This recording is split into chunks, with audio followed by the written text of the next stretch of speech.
Hi guys, Matt Lemke here with Snapships at the Lynn Vanderbilt Gen Con 2023. I'm with Scott and we're going to chat everything Snapships.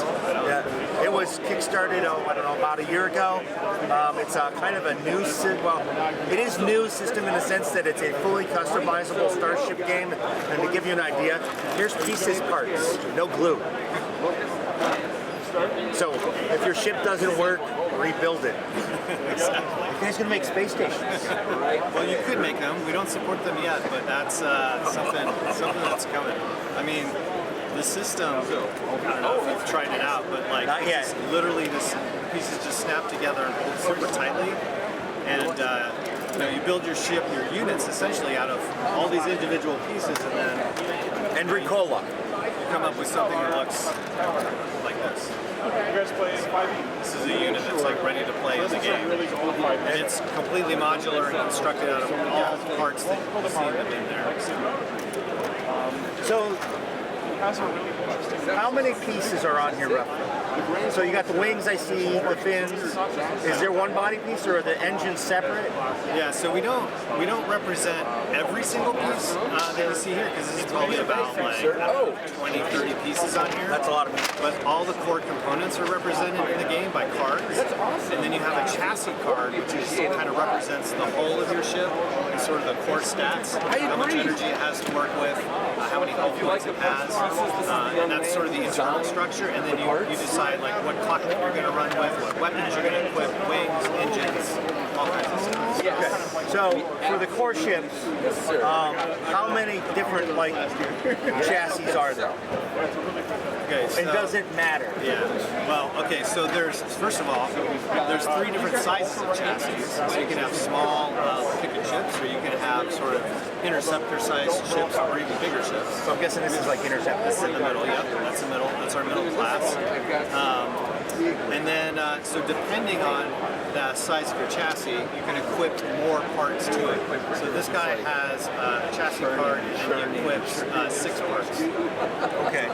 So a cockpit, thruster, wings, and then 3 of your choice. Now those can be weapons, they can be utility items, they can be all kinds of things. And so when you're building a squad, you can like customize each ship in your squadron to kind of have a different role. Okay. So sniper ships, ships that want to get in close, all kinds of stuff. It's kind of up to you to decide. I guess that's how you want to build. That's going to move us into game mechanics. So roughly, how does the game scale? Is it ship on ship? Is it squad on squad?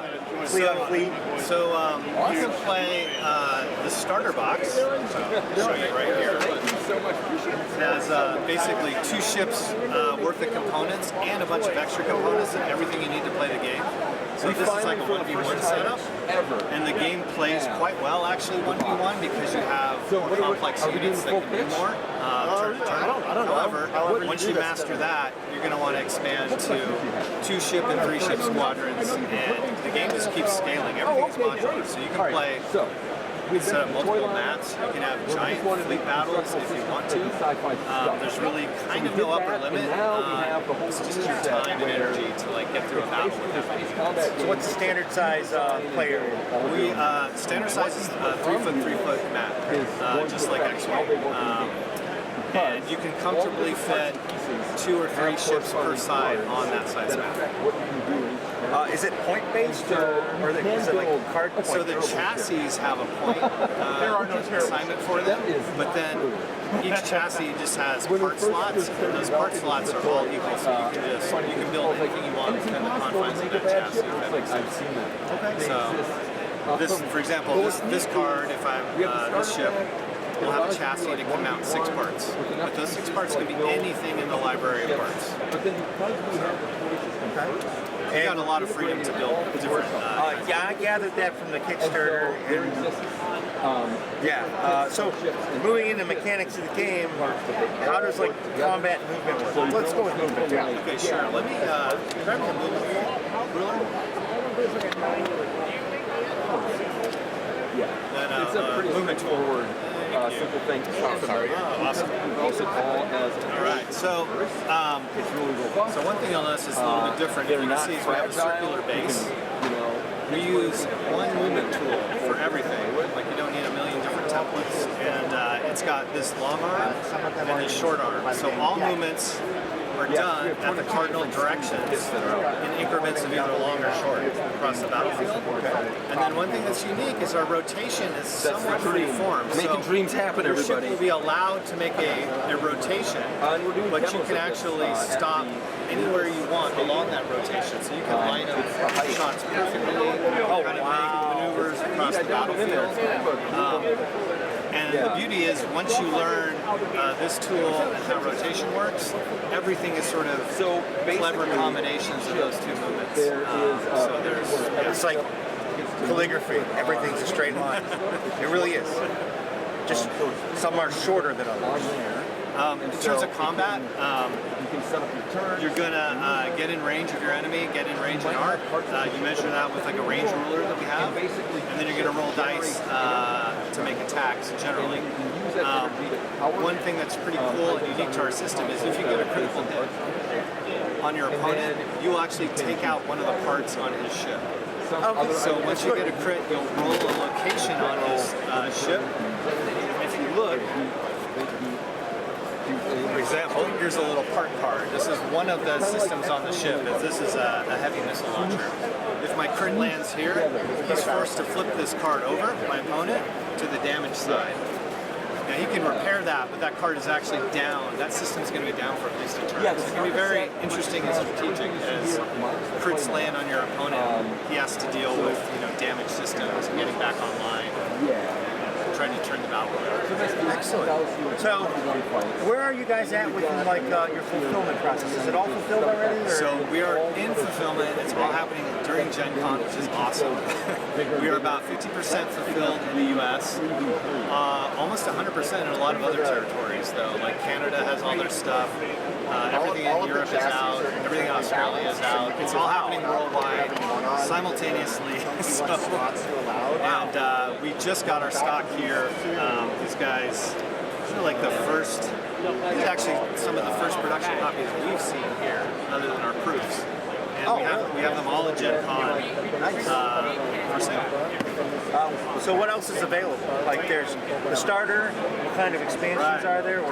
So the starter is sort of a 1v1 game, and then the quickest way to add more ships onto that is we have 4 additional ships worth of parts that you can add on to the game. But all those parts are interchangeable, so you mix and match all that stuff with the starter. It just gives you a bigger library of interesting components to work with. New missile launchers, new weapons, all kinds of different things. So there's 4 more ships to add on. We have deluxe consoles that you can add on to your game, all kinds of stuff.